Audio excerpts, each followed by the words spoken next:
दोस्तों स्वागत है आप सभी का आपके अपने चैनल यू लर्न क्लासेस पे।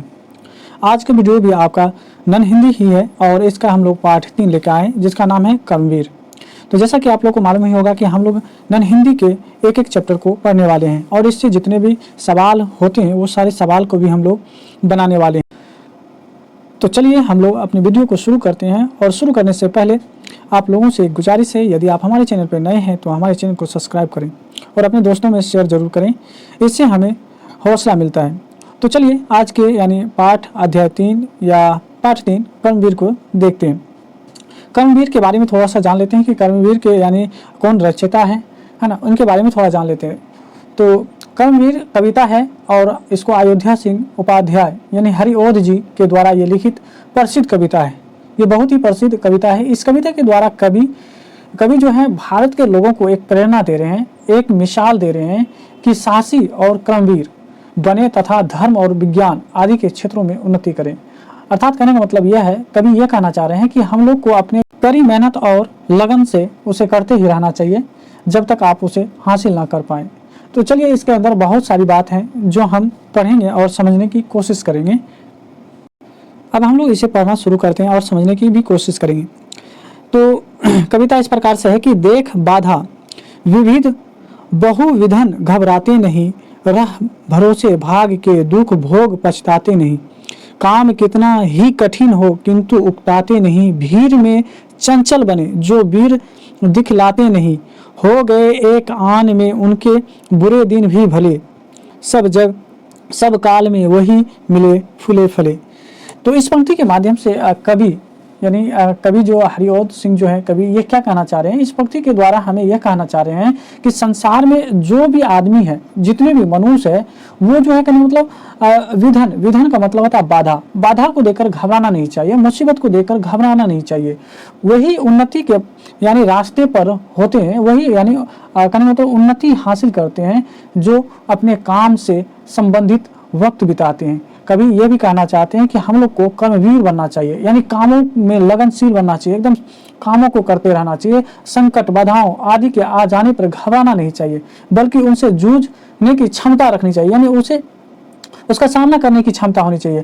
और वे लोग जो भाग्य के भरोसे रहते हैं, बैठे रहते हैं कि मेरे किस्मत में अगर ये होगा तो यही होगा, ये लिखा होगा तो यही होगा, तो उनको केवल और केवल दुख मिलता है और लास्ट में उसको पछताना पड़ता है। लेकिन जो कर्मवीर लोग होते हैं वो अपने कामों में लगे रहते हैं और वही लोग एक दिन फलते हैं, फूलते हैं और वही लोग एक मिसाल बनकर उभरते हैं और लोग उनका मिसाल देते हैं कि वो व्यक्ति इतना यानी किया, आज उसका नाम है, यानी शोहरत उसी का होता है। तो हम लोग को भी होना चाहिए कि काम अपने कामों में लगनशील होनी चाहिए और हम लोग उसे निरंतर करते रहना चाहिए।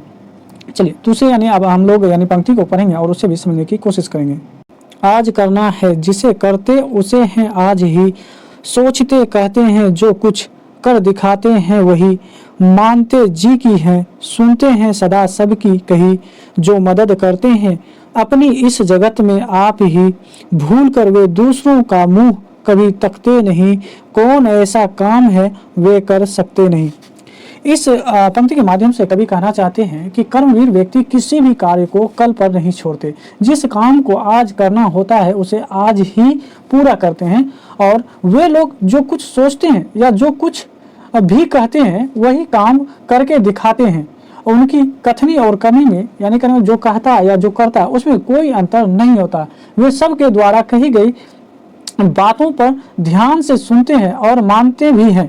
कर्मवीर व्यक्ति जो होते हैं वो इस संसार में खुद पर निर्भर रहते हैं और वो इस संसार में ऐसा काम नहीं करते हैं जो वे नहीं कर सकते। यानी अगर आपके अंदर जुनून हो तो आप वो सारे काम कर सकते हैं, आपके अंदर वो तात्पर्य होना चाहिए, आना आप सारी कठिनाइयों को आप झेलते हुए आगे निकल सकते हैं। चलिए अब अगले यानी पंक्ति को पढ़ेंगे और समझने की कोशिश करेंगे।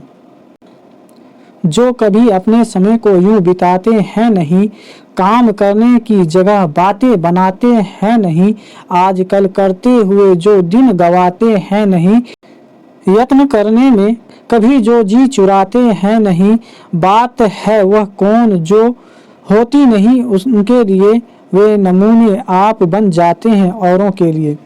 यानी इस पंक्ति के माध्यम से कवि यह कहना चाहते हैं कि जब मानव कोई मनुष्य जब दृढ़ संकल्प लेता है और दृढ़ संकल्प के साथ अपने कामों को करता है तो वो कामों में जी नहीं चुराते, समय को बर्बाद नहीं करते, वो अपने कामों को समय पर ही करते हैं और काम करते समय वो किसी से यानी फिजूल बातें नहीं करते हैं और वो कर्मठ यानी अपने कामों में अपने लक्ष्य को पाने में अपने हर चीज को है ना यानी पूरी तरीके से उसमें लगा देते हैं और काम करने में कोई टाल मटोल नहीं करते हैं और ना ही प्रयास करने से वो पीछे हटते हैं। कहने का मतलब यह है कि वो अपने हर वक्त अपने हर यत्न को है ना उसी के बारे में इस कामों के बारे में ही सोचते रहते हैं और उसे हासिल कर लेते हैं और वही लोग आगे चलकर नमूना बन जाते हैं, औरों के लिए मिसाल बन जाते हैं। तो चलिए अगले पंक्ति को पढ़ेंगे और इसे समझने की कोशिश करेंगे। अगला पंक्ति अगर देखें तो यहाँ पे आप देखेंगे, यहाँ पे कहा जा रहा है, चिलचिलाती धूप को जो चांदनी देवे बना, काम पड़ने पर करे जो शेर का भी सामना, जो कि हंस हंस के चबा लेते हैं लोहे का चना, है कठिन कुछ भी नहीं जिनके हैं जी में यह ठना, कोस कितने ही चले पर वे कभी थकते नहीं, कौन सी है गांठ जिसको खोल वे सकते नहीं। यानी इस पंक्ति के माध्यम से कवि यह कहना चाहते हैं कि कितनी भी चिलचिलाती धूप क्यों ना हो, कर्मठ व्यक्ति क्या करते हैं उसको एकदम शीतल बना देते हैं, चांदनी बना देते हैं, यानी उस धूप चिलचिलाती धूप को भी वो ठंडक समझकर उसमें अपने कामों को करते रहते हैं, एकदम लगन के साथ करते रहते हैं, सारी कठिनाइयों का सामना करने के लिए वो हमेशा तैयार होते हैं और कर्मवीर जो होते हैं हंसते हुए कठिन कामों को सरल बना देते हैं और वे जो ठान लेते हैं उसे पूरा भी करते हैं।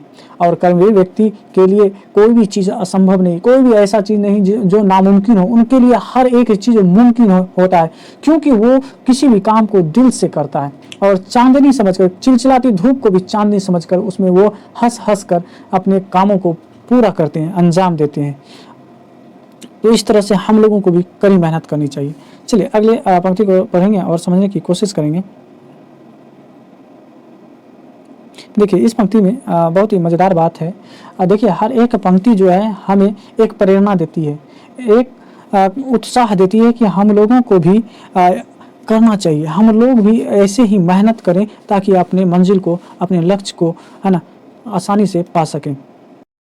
अगला पंक्ति अगर पढ़ें और समझने की कोशिश करें तो कह रहा है, काम को आरंभ करके यूं नहीं जो छोड़ते, सामना करके नहीं जो भूल कर मुंह मोड़ते, जो गगन के फूल बातों से व्यर्था नहीं तोड़ते, संपदा मन से करोड़ों की नहीं जो जोड़ते, बन गया हीरा उन्हीं के हाथ से है कारवां, कांच को करके दिखाते हैं वो उज्जवल रतन।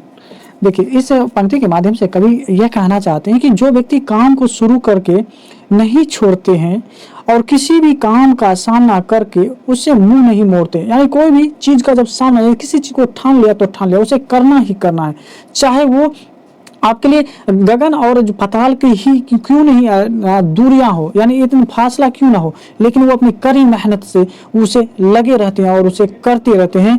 तो उसी का हाथ में जो होता है यानी हीरा, यहाँ पे क्या क्या बन गया हीरा, यानी समझिए कि उसको जब कामयाबी मिल गई तो वो उनके लिए एक हीरा समान है और वही लोग ऐसे कारवां बनाते हैं, ऐसे यानी मिसाल यानी बनाते हैं और वो कांच को भी उज्जवल रतन बना देते हैं, यानी कांच को भी, एक तुच्छ चीज को भी वो एकदम हीरे के समान यानी कीमती बना देते हैं। तो कहने का अर्थ यह है कि मेहनत ही एक ऐसा चीज है जिससे आप चीजों को आप कीमती बना सकते हैं। तो अपने मेहनत से जीना चुराएं, अपने लगन से करते रहें। चलिए अगले यानी पंक्ति को पढ़ेंगे और समझने की कोशिश करेंगे। अगला पंक्ति है, कह रहा है कि पर्वतों को काट कर सड़कें बना देते हैं वे। देखिए वो कौन व्यक्ति होगा जो सड़क बना देगा पर्वत को काट कर, तो जिसके अंदर जुनून होगा, पागलपन होगा किसी चीज को कर गुजरने का, तो वही लोग ऐसे यानी काम को कर गुजरते हैं, यानी जो अपनी मेहनत से जी नहीं चुराते। सैकड़ों मरुभूमि में नदियां बहा देते हैं वो लोग, यानी कहने मतलब जो बंजर जमीन होती है उसमें भी नदियां यानी धारा बहा देती है, उसमें भी फसलें लहलहा देती है और गर्भ में जल राशि के बेरा चला देते हैं वे, जंगलों में भी महामंगल रचा देते हैं वे। यानी जो व्यक्ति कहने का मतलब कर्मशील होते हैं ना, जो कर्मवीर होते हैं, वो ये नहीं देखता कि कि ये पहाड़ है, ये पर्वत है, इससे रास्ता नहीं बन सकता, ये मरुभूमि है, इस पे हम फसल नहीं उगा सकते, ये जंगल है, इस जंगल को हम घने जंगल को पार नहीं कर सकते। हौसला, उमंग और जो तत्परता होनी चाहिए वो अगर लगन के साथ, जुनून के साथ आप करते हैं तो सारा काम संभव है, कोई भी काम असंभव नहीं है। और वैसे ही लोग मिसाल रच देते हैं और कहा भेद नव तल का उन्होंने है बहुत बतला दिया है, उन्होंने ही निकाली तार की सारी क्रिया। यानी करेंगे मतलब नव को भी भेद दिया, यानी करेंगे मतलब आप देखें कि जुनून होनी चाहिए किसी भी चीज को, है ना। आज हम लोग कहां से कहां पहुंच गए, आज हम यानी आसमान पे पहुंच गए, चांद पे पहुंच गए, तरह तरह की चीजों को हम लोग अपने काबू में ले रखे हैं। ये एक जुनून होता है और जब आप किसी भी काम को जुनून के साथ करते हैं तो आप उसे जरूर हासिल कर लेते हैं और वो उसमें आप माहिर हो जाते हैं। चलिए अगले इन पंक्ति को पढ़ेंगे और समझने की कोशिश करेंगे। इन पंक्ति को पढ़ते हैं और समझते हैं। कह रहा है कि कार्यस्थल को वो कभी नहीं पूछते वह है कहाँ। यानी जो कर्मवीर होते हैं ना वो ये नहीं सोचते कि हमारा मंजिल कहाँ है, हमें कहाँ जाना है, बस उसे ठान लेता है कि कहीं भी हमें तो वहां पहुंचना ही पहुंचना है। कर दिखाते हैं असंभव को भी संभव वे वहां, चाहे उसका मंजिल कहीं कई मीलों दूर तक और कई कठिनाइयों के बावजूद क्यों ना हो, लेकिन वो असंभव को भी संभव कर दिखाते हैं। और उलझने आकर उन्हें पड़ती है जितनी ही जहां वे दिखाते हैं नया उत्साह वही उतना ही वहां। तो देखिए यहाँ पे कहना ये चाह रहे हैं कभी कि उसको जितनी यानी उलझने आती है, जितनी बाधाएं आती है, वो उतना उत्साह के साथ, उतनी उमंग के साथ उस काम को उतनी ही लगन के साथ करते चले जाते हैं। डाल देते हैं विरोधी सैकड़ों ही अड़चने। यानी जब आप किसी भी काम को करना चाहेंगे तो बहुत सारी ऐसी यानी अड़चने, ऐसी अटकलें आपके बीच आएगी जो आपको रुकावट डालेगी। लेकिन जो व्यक्ति इस सारी विरोधी सैकड़ों अड़चने को यानी करेंगे तो दरकिनार करते हुए जब वो आगे बढ़ते हैं तो वे जगह से काम अपना ठीक करके ही टले, तो वहाँ से वो व्यक्ति अपने मंजिल को हासिल कर कर अपने कामों को अंजाम देकर ही वो कर गुजरते हैं।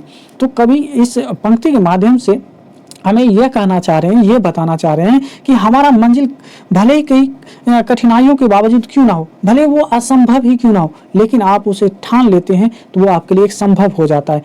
इन पंक्ति को पढ़ते हैं और समझते हैं। कह रहा है कि कार्यस्थल को वो कभी नहीं पूछते वह है कहाँ। यानी जो कर्मवीर होते हैं ना वो ये नहीं सोचते कि हमारा मंजिल कहाँ है, हमें कहाँ जाना है, बस उसे ठान लेता है कि कहीं भी हमें तो वहां पहुंचना ही पहुंचना है।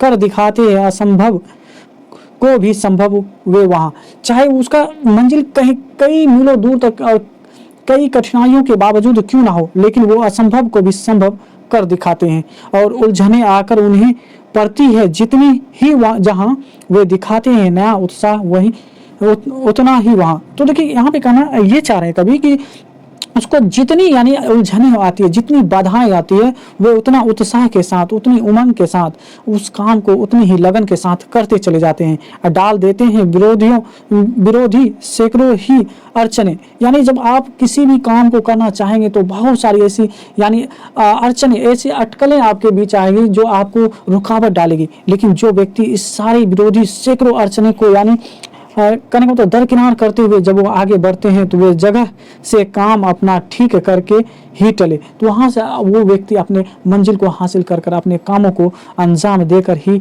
वो कर गुजरते हैं। तो कभी इस पंक्ति के माध्यम से हमें यह कहना चाह रहे हैं, ये बताना चाह रहे हैं कि हमारा मंजिल भले ही कई कठिनाइयों के बावजूद क्यों ना हो, भले वो असंभव ही क्यों ना हो, लेकिन आप उसे ठान लेते हैं तो वो आपके लिए एक संभव हो जाता है। इन पंक्ति के माध्यम से कवि यह कहना चाहते हैं कि संसार को सुंदर कर्मवीर ने बनाया है और आज जो देश विकसित हुए हैं उनके विकास में पुरुष, जो महान वीर पुरुष का ही यानी बड़े बड़े यानी महारथी यानी बड़े बड़े महापुरुषों का हाथ है। उनके प्रभाव के कारण ही उस देश में बुद्धि, विद्या, धन ये सारा का सारा यानी विकास हुआ है, उन्नति हुआ है। दुनिया को सुंदर बनाने में ऐसे ही वीर सपूतों का बहुत बड़ा योगदान है। आज दुनिया ऐसे कर्मवीरों के हाथ से सुंदर बनी है जो सपूतों की तरह कर्म में डटे रहते हैं और देश में बुद्धि, विद्या, धन और व्यापार के ढेर लगे हुए हैं जो रात दिन कठिन मेहनत करते रहते हैं और देश को तरक्की की ओर अग्रसित करते रहते हैं। तो इस तरह से हमारे बीच इस कविता का बहुत ही बड़ा, इस कविता के माध्यम से अयोध्या सिंह उपाध्याय यानी हरिओध जी बहुत ही बड़ी यानी प्रेरणादायक यानी पंक्ति को प्रस्तुत करते हुए हमें झिंझोर कर रखा और हमें अपने कर्मों पर, अपने कामों पर प्रयत्न यानी प्रयास, लगातार प्रयास करने के लिए प्रेरित करता है। तो हम लोग संकल्प लें कि हम लोग भी कड़ी मेहनत लगन के साथ करें। तो इस तरह से इस अध्याय को हम लोग पढ़ें और समझें। अब इस अध्याय से जुड़े जितने भी सवाल होंगे हम लोग कोशिश करेंगे कि उसे बनाएं और समझने की कोशिश करें। जैसे इसमें बहुत सारे सवाल हैं कि कर्मवीर की पहचान क्या है, अपने देश की उन्नति के लिए आप क्या क्या कीजिएगा, और आगे कहा जा रहा है कि आप अपने को कर्मवीर कैसे साबित कर सकते हैं। तो इस तरह के सवाल होंगे। सारे सवाल का जवाब अभी हम आपको देंगे इसी वीडियो में। तो आप इसे वीडियो को पूरा देखें और हमारे चैनल पर अगर आप पहली बार आए हुए तो हमारे चैनल को सब्सक्राइब जरूर करें। तो चलिए अब हम सवालों को देखते हैं, 2-4 सवाल इससे, और फिर हम लोग अगले अध्याय को पढ़ने की कोशिश करेंगे। पहला जो सवाल है कि कर्मवीर की पहचान क्या है। तो इसका आप यानी उत्तर, इसका जवाब इस तरह से दे सकते हैं कि कर्मवीर विधन विधाओं से घबराते नहीं, वे भाग्य भरोसे नहीं रहते। कर्मवीर आज के कार्य को आज ही कर लेते हैं, जैसा सोचते हैं वैसा ही बोलते हैं तथा जैसे बोलते हैं वैसे ही करते हैं। कर्मवीर अपने समय को व्यर्थ नहीं जाने देते, वे अलसाते भी नहीं है। कर्मवीर समय का महत्व सदैव देते हैं, वे परिश्रम करने से जी नहीं चुराते, कठिन से कठिन परिस्थितियों में भी कठिन कार्य कर दिखाते हैं। कर्मवीर कार्य करने में थकते नहीं, जिसे कार्य को आरंभ करते हैं उसे पूरा ही करके छोड़ते हैं, उलझनों के बीच भी उत्साह दिखाते हैं। तो इस तरह से आप इसका जवाब दे सकते हैं। यहाँ पे आप लोगों के लिए यानी दूसरा यानी प्रश्न का भी जवाब हम लेके आए हैं। तो बस आप इसका स्क्रीनशॉट ले लें और इसे याद कर लें। इससे आपके एग्जाम में अगर प्रश्न यानी सवाल आते हैं तो आप इसे आसानी से दे सकते हैं। और तीसरा यानी सवाल इसका जो था, इसे भी हम लोग देख लेते हैं। तीसरा सवाल देखें तो यहाँ पे तीसरा सवाल भी दे रखा है कि आप अपने आप को कर्मवीर कैसे साबित करेंगे। तो इसका भी यानी जवाब इसके नीचे दिया रखा है। तो आप इसे स्क्रीनशॉट ले लें या फिर आप इसे लिख लें और फिर इसे याद कर लें। तो चलिए मिलते हैं अब अगले वीडियो में।